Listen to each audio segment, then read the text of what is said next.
The following announcement has been paid for by the New World Order. She took off the over top. I thought we were about to get it. Yeah. It's like, all right, sit up. I'm ready. Come on. So eventually a fan enters the ring and karates the shit out of Mortis and Wrath. The spin kick on Mortis, my God. After a karate stance, the fan goes and checks on Glacier. Doug Dillinger and security came to usher the fan, who commentary deduced is Ernest Miller, to the back. James Mitchell, who's sweating like a whore in church, says Miller just opened Pandora's box. Because they're not trying to do Canadian Destroyers, they can work a more story-led match. Did they go to the headlock a lot? Yes. As a matter of fact, even on commentary, it's like, that might be all he knows. Flair gets Hall in a figure four. Piper gets Nash in a sleeper. Greene hits that 230 pounds of disrespect with a power slam. Hall ends up passing out from the figure four. Nick Patrick slides in, makes the count. And this was allegedly the biggest moment in WCW, according to Shivani. WCW Slamboree 1997 is in Charlotte, North Carolina.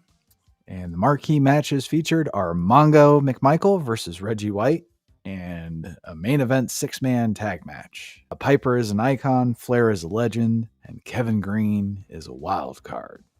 And the NWO want to replace honor with disgrace. So yes, it is the NWO, the Outsiders, and Master Syxx versus Piper, Flair, and Kevin Greene, the football player. In Flair country. In Flair country. Boy, was it Flair country. And Dusty, Shivani, and Heenan are on commentary, of course. Shivani says tonight it's tradition versus the NWO. And Heenan claims that Reggie White is at a disadvantage because Mongo McMichael's actually been in the ring. And Dusty says, never toss tradition out the window. And will the seeping sewage of the NWO be stopped tonight? If you will. And we have Steven Regal versus the Ultimo Dragon for the TV title. And the TV title sure is being defended a lot on pay-per-views. It sure is. Regal dropped the Lord part of his gimmick because he claimed being part of nobility is a given. So just call me Steven from now on. Ono took a selfie with Dragon and it blinded him. So I guess that's their way of teasing a rift. And this was a splendid match to watch. For me, it was going to be hard to beat. And it seemed like they wrestled Regal style the first half. And then the second half of the match, it was Dragon style. And I like how the only pleasant thing to look at about Regal is his in-ring work. Because he's like not really impressive looking physically. Like he's kind of doughy. I thought he was getting a little chunky. He's definitely not that chunky last pay-per-view. But he's not like a body guy. No, but he was in better shape before. Yeah, I don't know. He's always looked kind of dumpy. Like his character has no frills. There's no pyro. He just gets in the ring and that's his art. I like it. I guess he was more of a face this time. He wasn't taunting the crowd like he usually does. And yeah, he dropped the Lord gimmick. I don't know. I felt like he was still taunting the crowd. Well, yeah, I don't know. He definitely was heel at the end, but I was confused. I think he was a heel, and then the crowd was cheering his ass, and then he played into that. That's what I think happened. It's like, oh, I better not insult them anymore. They actually like me. This might be the only crowd that cheers my name. And they were. Surprising to me, too. I love how no one knows what the fuck to do when Dragon does his little handstand thing on the ropes. They always just look at him confused. Like, what the fuck is he going to do? Yeah, Regal actually played into it. He's just like looking at him like, the hell? Right. And then he kicks him. Apparently, Regal claimed the only title worth having is the TV title. He's not a U.S. citizen, so he doesn't want the U.S. title, and the world title has been vandalized by the NWO. And yeah, the North Kakalaki crowd cheered hard for their boy Steven Regal. I bet those rednecks were just really conflicted on who to root for, because you got Ultimo Dragon, and then you have Lord Steven Regal. I guess Regal's closer to one of us, because, right. Right, yeah.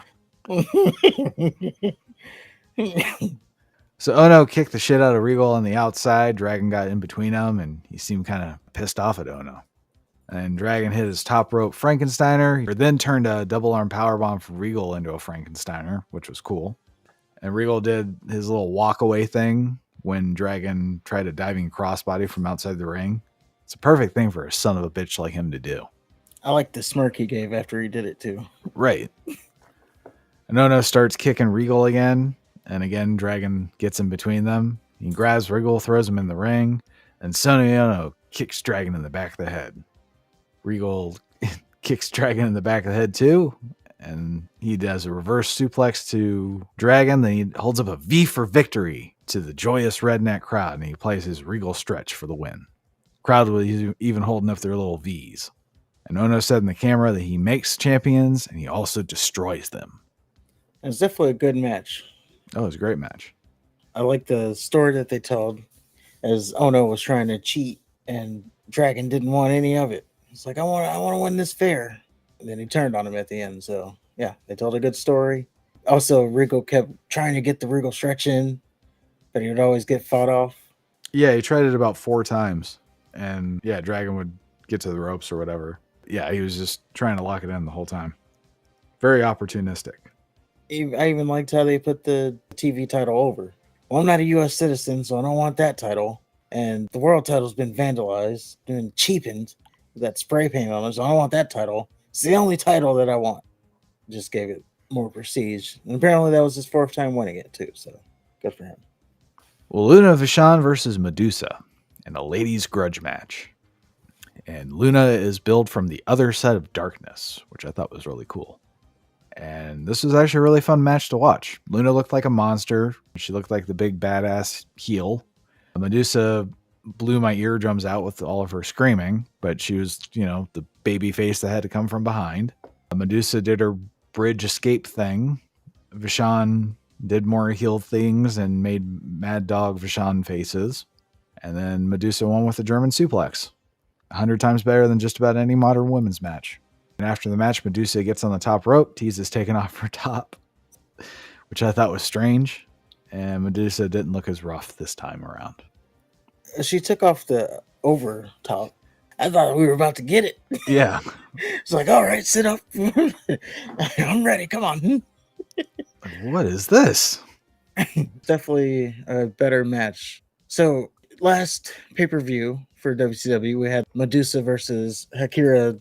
Hakatow. Yeah. That match was kind of rough. This one was definitely a lot better. It was physical. That clothesline looked perfect. Mm-hmm. The clothesline she hit on Luna Vachon still did perfect. Yep. And Luna Vachon, yeah, she's as physical as they come. When you look like her, you just got to be physical. It was really interesting seeing her like that too, because I would say most of us just remember her as Sean's, enforcer or whatever, valet. Yeah, I was thinking. I think for me it was being Bam Bam's valet. Okay. She was Sean's either valet way for so little time, and I was like, I think that's pretty much it for her being Bam Bam's valet, because they were all tatted up, both of them. So she was with Goldust for a minute. True.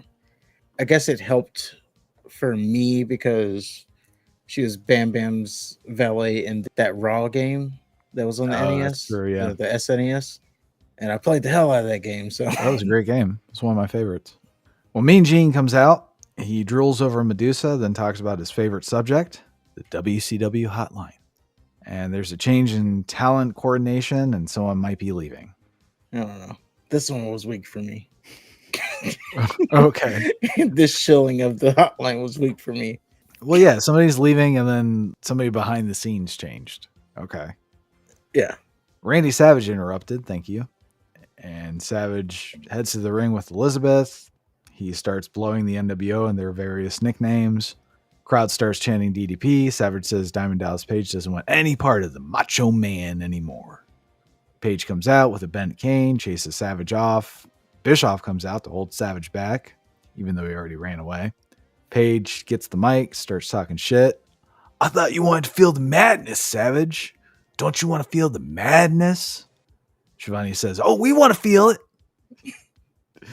I bet you do, Tony. DDP says Savage can't please women and instead kisses Hogan's ass. Savage says, brother, a lot. Speaking of which, I never got to point it out last time, but I found it weird because, Miss Elizabeth is with Savage. I don't know what their dynamic is, but when he was talking about, oh, we're going to have a party in the hotel room after, oh, yeah. You okay with that? I'm okay with that. It was just a weird thing. Yeah, and he was all excited. Slim Jims for everybody. Yeah. So what's the dynamic here? Are we to assume that this is a open relationship or something? She watches you? Yeah, I just assumed she just sits in a chair and watches with a smile. She probably... There's some hair holding and she's doing it. Okay. We'll just say that. Pounder much. So it's like Handmaid's Tale? Yeah. Okay. NWO guys and Bischoff, who specifically came out there to keep Savage from doing something stupid, just let him go to the ring. Savage gets to the ring, gets annihilated by DDP's crutch like a moron. Page breaks the crutch over Bagwell and Virgil, and Page nails Bischoff. Then Norton gets involved, and without hurrying whatsoever, punches Page straight in the kidney. He sure did. And he just moseyed on over there. He made eggs and bacon before getting involved. He was waiting for his spot. So It's NWO... like, oh, show me that kidney. I'm going to get it. Oh, he got it. And yeah, NWO swarm on Page, and they're targeting his injured ribs and kidneys. Giant finally comes got out. to see that DDP. Yeah, we did, taped yeah. Ribs, and they'll be taped for a long time. I didn't realize it was Savage that did it. Yeah, I forgot how it happened, but yeah. Savage is doing good to get him over. He is. A Giant comes out for the save. He's wearing a Lex Luger shirt like a geek. And Savage would be annoying as fuck to work with because of the constant holding back shit. Like everybody just seemed like they wanted to just go to the next scene. But Savage kept doing his, oh, let me at him. I gotta stay in character and be intense and shit. And then he ran specifically into people so they could hold him back. Yuji Yasuraoka, whatever, versus Rey Mysterio Jr. Yuji was very Japanese. And his ring attire reminded me of something you'd see out of Speed Racer or like Super Sentai. Yeah, I got a little bit of like, I don't know, it was Power Rangers or VR Troopers. You remember that show? Yeah, VR Troopers. Yeah, very anime, that guy. So they had a match where they just did a whole bunch of moves to each other. Crowd didn't seem like they gave a shit at all about it. It could just be me. Ray did a deal where the referee Mark Curtis got in his way, and then Ray jumped over him anyway. Yuji did an arm thing where he grabbed Ray's arm and then he jumped outside the ring, and it guillotined Ray's arm into the ropes. It's pretty cool.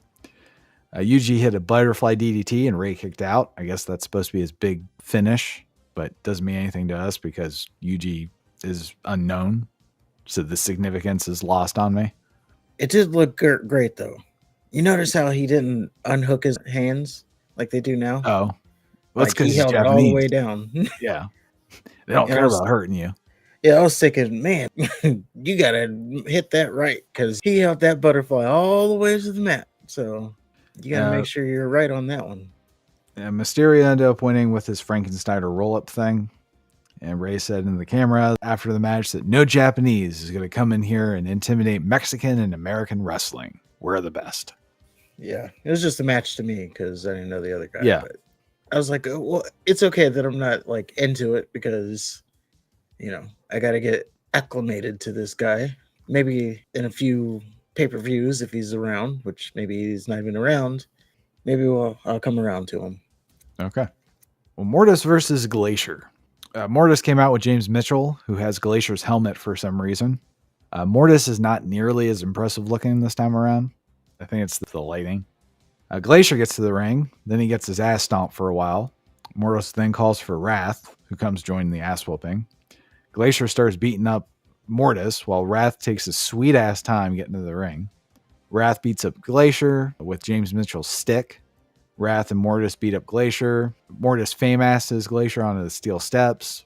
James Mitchell taunts Glacier with his helmet. And dumbfuck Glacier kept pulling himself back up for some reason. Like, if somebody fame-assed me on the steel steps, I'd stay down.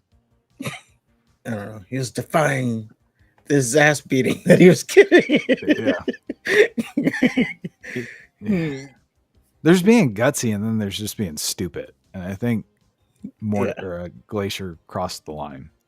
So eventually a fan enters the ring and karates the shit out of Mortis and Wrath. The spin kick on Mortis, my God. After a karate stance, the fan goes and checks on Glacier. After a couple of them, he's Yeah. like, and he was doing all this posing. And he's like, oh yeah, let me go check on him. Right. Doug Dillinger and security came to usher the fan, who commentary deduced is Ernest Miller, to the back. So James Mitchell, who's sweating like a whore in church, says Miller just opened Pandora's box. And we have the debut of Ernest Miller. Yes. Who apparently was some karate champion thing they were putting over. And I'll say, give him some time. He's going to be one of my, I wouldn't say favorite wrestlers, but one of my more entertaining wrestlers, especially when he turns into what he turns into. James Brown Jr.? Yeah, when he starts doing the dance. Yeah. I'm ready for it. I can't wait. Hopefully it holds up today. I can't wait for more Glacier and Mortis matches. You know, I remember now that was pretty much the extent of Glacier's push was he kept wrestling Mortis in different ways. And yeah. Just disappears from TV. No, he teamed with Ernest Miller for a while, and then Ernest Miller kind of got over. Yeah, not Glacier. I wonder why. You know, I kind of felt just watching this match, I was like, this is like a Mortal Kombat. This is Reptile versus Sub-Zero right now. Yeah. With how they're dressed. Well, and they said that Glacier's undefeated still. Yeah. And you kind of see how he's undefeated. Because he didn't do shit. It's not an impressive win streak if you're, winning by disqualification all the time. Because you just get your ass beat.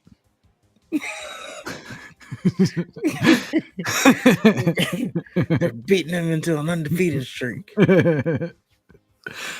It's kind of like the anti-Goldberg. Yeah. Okerlund came out to pimp the hotline. Only to pimp out the hotline. Didn't even interview anybody this time. So we're talking about the change of power thing. Yeah. That no one cares about. Right. Jeff Jarrett versus Dean Malenko. It's for the U.S. title. And Jarrett came out, and commentary immediately started calling Mongo a cuck. Like, Deborah's with him. She's got eyes for Jarrett. What's Mongo's part in the equation? Oh, he just sits there and watches. He's in the same home. He's a cuck. He is. Basically, the American version of the previous match.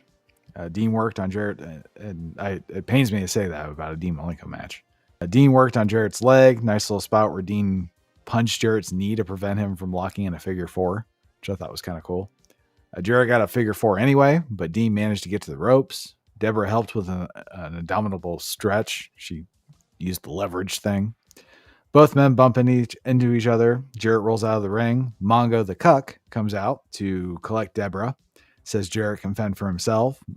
Mongo then rolls the fallen Jarrett into the ring, drags Deborah to the back. Dean hits a double underhook powerbomb, and then locks in the Texas Cloverleaf. And I think it was the third or fourth attempt. Yeah, something like that. Pretty straightforward match. I don't know why Mongo decided to come out and take Deborah. Because he needed help with his match. But it was not then. It was next. I guess he needed to prepare. Yeah. Yeah, it was just weird that he chose then to come out. Why not do it at the beginning of the match? Well, then he couldn't have thrown Jarrett into the ring so Malenko can get the Texas Cloverleaf. Duh. Okay. Meng versus Chris Benoit. It's a death match. Meng comes out with Jimmy Hart, and then he sends him back to the locker room. And Benoit and woman come out, and they have a hero moment where she tells him he doesn't have to do this. He says, no, but I have to. But don't throw in the towel, no matter what, or I'll kill you and our son. I did think it was kind of eerie that it almost felt like he was being the protector. Yeah. It was like, without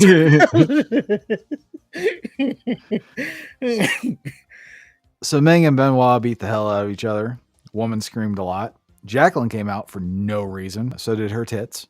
She just stood on the entrance ramp with her hands on her hips. Woman went to the start of the entrance ramp. Then Jacqueline just left. And we never saw her again. Ever. Yep. It was weird. Meng hit a pile driver. Benoit locks in a crossface. Meng gets the ropes. Randy Anderson breaks the hold. The commentary team says Benoit doesn't have to break the hold. Then Benoit had to break the hold because Meng was hanging off the ring. Then they said that there was the only one and only stipulation of this death match is fucking rope breaks. So like they had this little back and forth over why Randy Anderson counted the rope break. Yeah. WCW is pretty good at forgetting stipulations. Yeah. It's a clusterfuck. It's like, why are they even putting stipulations on matches and they don't pay attention? The karate match. Benoit hit a monster German suplex from the top rope, then goes for his diving headbutt. And it looked like Benoit nails the headbutt, but something's wrong. Meng has Benoit in the Tongan death grip. Actually, I thought he headbutted his arm or some shit. I didn't know what the fuck he was like. Maybe he was scared to headbutt Meng, which is understandable. Benoit tries with all his might to fight out of it. Woman gets on the apron. It looks like she's gonna quit the match for Benoit, but he just slowly shakes his head with Meng's hand in his throat. Death grip on it. Yeah. Which was the only death part of this match. And Benoit succumbed to the Tongan death grip and passed out. So I guess the rules of the death match was it was last man standing. I don't know. At one point they were counting like it was last man standing, and then they never really went back to that. And yeah, there were rope breaks. And I was even thinking like, okay, this death match, he's counting. What happens if he gets to 5? Is it going to be a DQ? That's a good question. I just want to know what made it a death match. I wanted to know why it was a death match. We find that on TV probably, but it's like, what does Meng and Benoit have to do with a death match? Like, yeah, Kevin Sullivan, but Meng? Like, why are we here? I guess they're teasing the breakup of the dungeon because Meng didn't want any help. And he won clean, which was another thing. Like, he beat Benoit clean after they were just talking about how impeccable of a win-loss record Benoit has. But they also said that Meng's never lost a death match before. So there's a lot happening there. It was good too. Yeah, I enjoyed it, but a lot of questions. Well, I would think that Kevin Sullivan sent Meng after Benoit. Yeah, I guess that would make sense. And I didn't get a rift with the Dungeon of Doom. I got Meng sending Jimmy Hart to the back because shit's about to get real. Oh. Yeah, that's one way to take it. I just took it as a rift because, yeah, he sent him to the back and then he won without any help. And if we learn from Sonny Ono, he's a monster. But if we learn from Sonny Ono, if you don't want help, you can't be doing that. Right. We get a Great American Bash commercial. It's going to be in Illinois. And that's our next pay-per-view.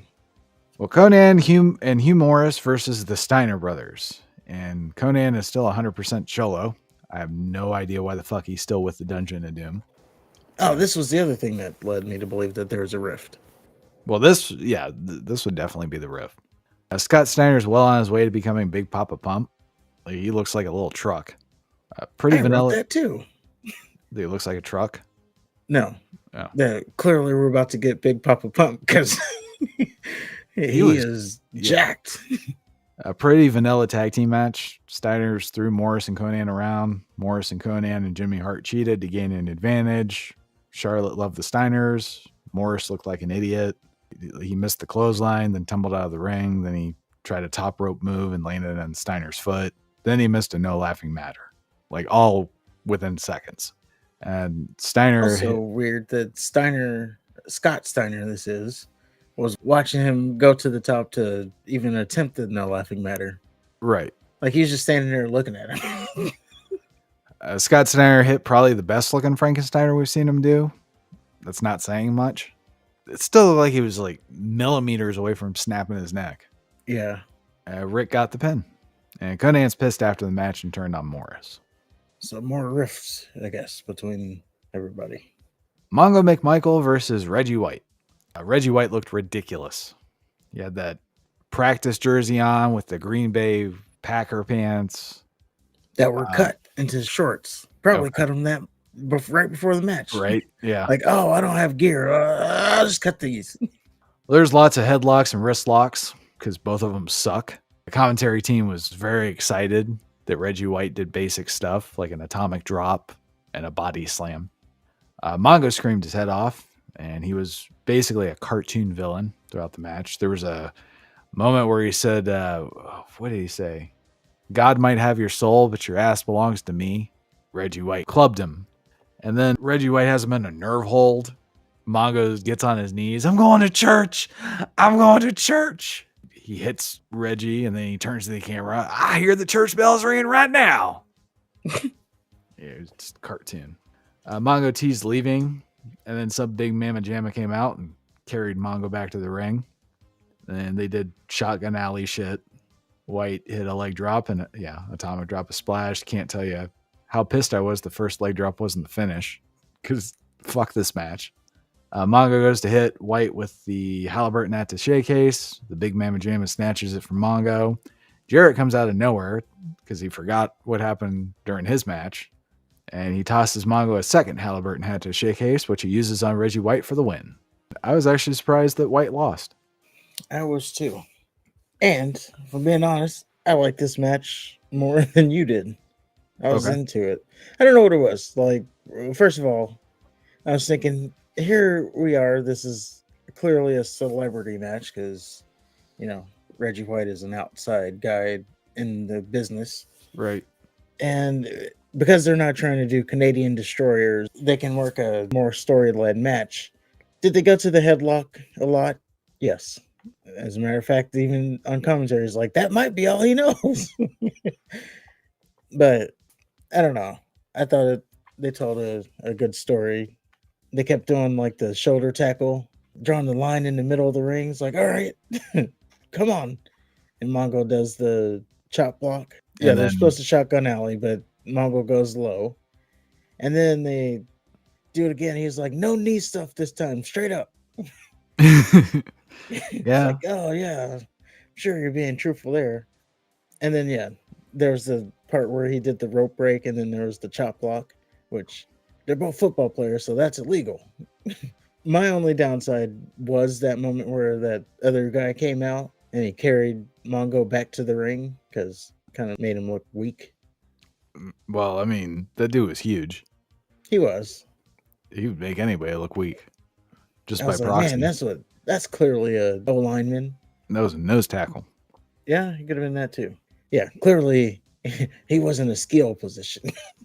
No. He was a lineman of some sort. And he did his job. Well, I don't know. I just thought that Mongo's overacting. Reggie, all due respect, I know Reggie White is a legend, but he looked goofy. He looked like somebody that just came off the bleachers. They're like, hey, who wants to wrestle Mongo tonight? It only cost you $5. That type of shit. Yeah, he had no attire. And at this point, he's probably one of the most famous football players, right? Yeah. So the motherfucker can't afford some jeans or something that looks a little better than that? Well, as you notice, they kept wanting to do, like, even with Kevin Greene and Mongo, we'll get to him.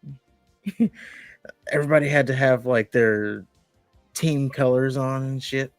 It's like they had a look for, if you're a football player, you got to have this kind of look. At least one of us liked it. So NWO versus Ric Flair, Roddy Piper, and Kevin Greene. And I can't believe that they paid Michael Buffer to come out for this shit. And he called Master Syxx 230 pounds of disrespect. Did I miss any other good ones? No. Okay. That's pretty much the gist of it. And then the stuff he said about Flair. Where he blew him. Yeah. Kevin Greene looked more ridiculous and jacked up on tart energy than White was. Like, he started doing the spin things on his ass. I'm just, what the fuck, dude? The good guys did good guy shit. It's funny watching Flair go on a chopping spree on everybody. I liked when Nash got involved. Like, Flair chopped him and Nash was like, what the fuck? Like, he was beside himself. Yeah. Bad guys did bad guy shit. They did double team moves, cheap shots while the ref's back was turned. Eventually Piper gets tagged in, but Randy Anderson doesn't see it. So Piper calmly and rationally decks Randy Anderson. And out comes Nick Patrick, who's dressed like a normal WCW referee again. And he checks on Randy Anderson. Now, I guess he was, if I listened correctly, it sounded like he was suspended and then just recently reinstated. Well, they're kind of acting as if he was still suspended, but I guess not. So he's back, and he's back to normal. Yeah. While Patrick's checking on Randy Anderson, all hell breaks loose in the ring. Flair gets Hall in a figure four. Piper gets Nash in a sleeper. Greene hits that 230 pounds of disrespect with a power slam. Hall ends up passing out from the figure four. Nick Patrick slides in, makes the count. And this was allegedly the biggest moment in WCW, according to Shivani. Yep. Good guys celebrate, and Charlotte is sent home happy. And it was a good thing we were there to witness it, as he said. You remember this for the rest of your life. Oh, sure. That's one of the pay-per-views that they talk about all the time. I mean, it was a good pay-per-view. Some of the stuff was like, why? But I think it was overall, you got some good wrestling on the pay-per-view. There was a moment, though, where when it had broken down and Patrick was coming out there, Greene was pretty much killing Syxx on the outside. Like, he had him hanging up in the chokehold, and he was throwing him off the turnbuckle post. I didn't see any offense out of Syxx. He was just getting his ass beat. So I guess that makes sense. He did get speared, sort of, and he just kind of took it. Yeah, well, that was funny. He was just, it was pretty one-sided out there. I also found it kind of funny that Syxx, the Cruiserweight champion, by the way, who Rey Mysterio gets a shot, but yeah, he was billed as 230 pounds or 220 pounds, something like that. And in modern wrestling, you got like the cruiserweights of like Dragon Lee, who was billed at 166 pounds. Just a weird thing to point out there. That even small guys back then were huge. Yeah. They also were referred to as the Wolfpack. So I don't know if we've actually done the split yet or not. No, the Wolfpack is... The Outsiders are Hall and Nash. The Wolfpack is Hall, Nash, and Master Syxx. So that 230 pounds of disrespect makes them wolves. Okay. So they're not they're not group yet. Red and black yet. No. Okay. But yeah, the Great American Bash 97 is our next WCW pay-per-view. And the marquee match for that one is Savage and Page 2. And it's a Falls Count Anywhere match. So that should be fun.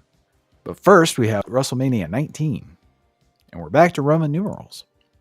We are. And we are in Seattle, Washington, which makes this the first WrestleMania held in the state of Washington. This is also the first WrestleMania to be under WWE. They got the F out finally. Yeah, so I don't have to specifically find WWF logos anymore, so that's a treat. It was also the first WrestleMania to take place after they introduced the brand extension and the Ruthless Aggression era. And the official theme song was Crack Addict by Limp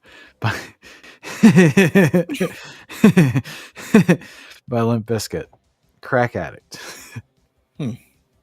And they also performed Undertaker's entrance. And the main event is Brock Lesnar versus Kurt Angle for the WWE Championship, which is going to be awesome. Is this the one? With the shooting star press? Yes. I think so. Okay. We have Austin versus Rock 3 and Triple H versus Booker T for the World Heavyweight title. And I believe, if I'm not mistaken, this is the infamous match where Triple H pedigrees Booker T, cooks himself a country breakfast, files his taxes, gets a Hummer from Stephanie, takes a nap, and then pins Booker T. But I could be wrong. We have Shawn Michaels versus Chris Jericho. I'm told that's a good match. And we have Hogan versus Vince McMahon in a street fight.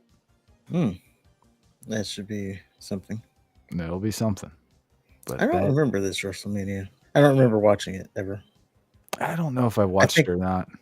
I think this was one I had to miss. I know I was really locked into Brock Lesnar and Angle. There wasn't a heel or a baby face. Like, they were just two assholes that were trying to be the best. Two former wrestlers. Yeah, there's that backstage scene where Kurt Angle is eating the nachos with a gallon of milk, and Brock comes in, they talk some shit, and then Brock just takes Angle's gallon of milk and drinks it. Like, I showed you. But yeah, it'll be fun to watch. It will be. But that's it for the retro section of the show. And as always, if you agree with anything, let us know in the comments. If you disagree with anything, let us know in the comments. Like button, go ahead and smash it. Subscribe button, go ahead and smash it. Follow us on all the social medias. Wherever you want to consume us, we're there.